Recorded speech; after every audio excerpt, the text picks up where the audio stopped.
Before the story begins, pause for a second. If you've ever felt misunderstood, judged too quickly, or underestimated while carrying responsibilities no one else could see, this story is for you.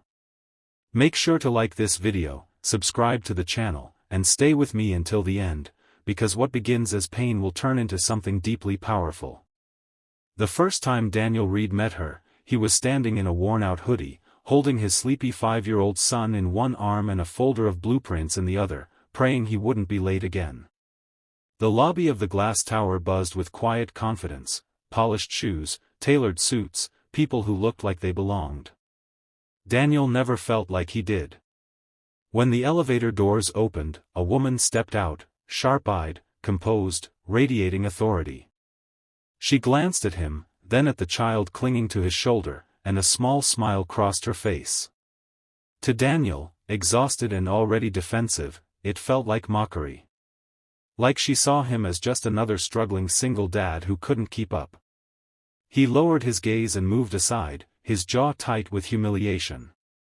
That woman was Claire Whitmore, the newly appointed CEO of Whitmore Innovations, a company on the brink of collapse when she took over. What Daniel didn't know, and what would change both of their lives, was that she wasn't smiling at his weakness. She was smiling because she saw something painfully familiar. Years earlier, Claire had been the overlooked one. A brilliant engineer whose ideas were dismissed because she was young, because she was a woman, because she didn't fit the image. She remembered riding crowded buses at dawn, clutching designs no one believed in, raising her younger brother after their parents died. Responsibility had aged her quickly, carved discipline into her bones. When she saw Daniel that morning, she didn't see failure. She saw survival. Daniel's days were a relentless cycle. He dropped his son, Noah, at daycare before sunrise, worked 10-hour shifts solving problems no one else could crack, then rushed home to cook dinner, help with homework, and fall asleep over unfinished calculations. He was known around the office as the quiet engineer, the one who fixed impossible systems but never stayed late for drinks, never joined conversations. Some colleagues whispered that he lacked ambition. Others assumed he was distracted. None of them knew that every decision he made revolved around a small boy who waited by the door every evening, trusting that his father would always come back. When Claire officially took charge, the company buzzed with fear. Layoffs were expected. Projects were cut. Daniel braced himself, already calculating how long his savings would last if the worst happened. During a critical systems review, a major flaw threatened to shut down their flagship product. Senior engineers argued, tempers flared, and silence fell when no solution emerged. That was when Daniel spoke, softly, cautiously, but with clarity that sliced through the noise. He proposed a redesign no one had considered. The room went still. Claire leaned forward, listening intently. This wasn't theory. This was lived-in knowledge.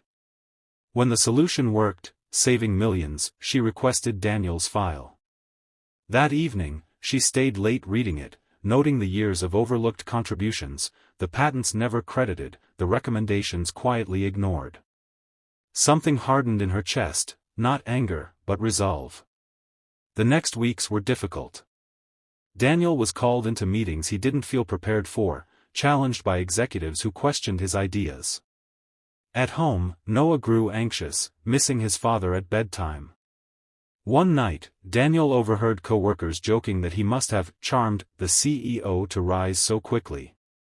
The words stung. Old wounds reopened. And when he crossed paths with Claire again in the hallway, he couldn't stop himself. "You don't have to pretend," he said, voice strained. "I know what you think of me." Claire stopped walking. Slowly, she turned to face him. "What do you think I think?" "That I'm a joke," he said. "A single dad who can't keep up." You smiled at me like you were laughing. For the first time since becoming CEO, Claire's composure cracked. She told him the truth, about her past, about that first morning, about how she admired his strength long before she knew his name. The silence that followed wasn't awkward. It was heavy with understanding. From that moment, things changed, not easily, but honestly. Claire restructured teams, creating flexible hours for parents, recognizing performance over appearances. Daniel struggled with the attention, doubted his worth, but slowly grew into leadership. He learned that asking for help didn't make him weak. At home, Noah beamed with pride when his father attended school events, when he explained, in simple words, how Dad fixes big problems. The company didn't just survive, it transformed. Innovation thrived where empathy lived.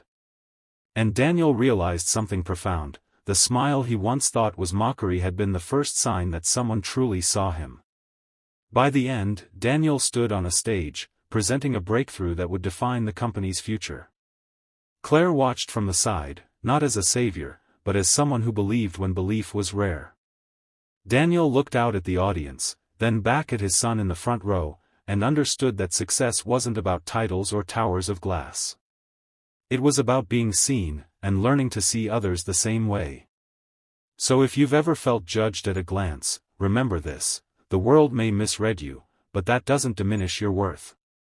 Stay strong, stay kind, and never underestimate the quiet resilience that carries you forward. If this story touched you, don't forget to like the video, subscribe to the channel, and share it with someone who needs this reminder today.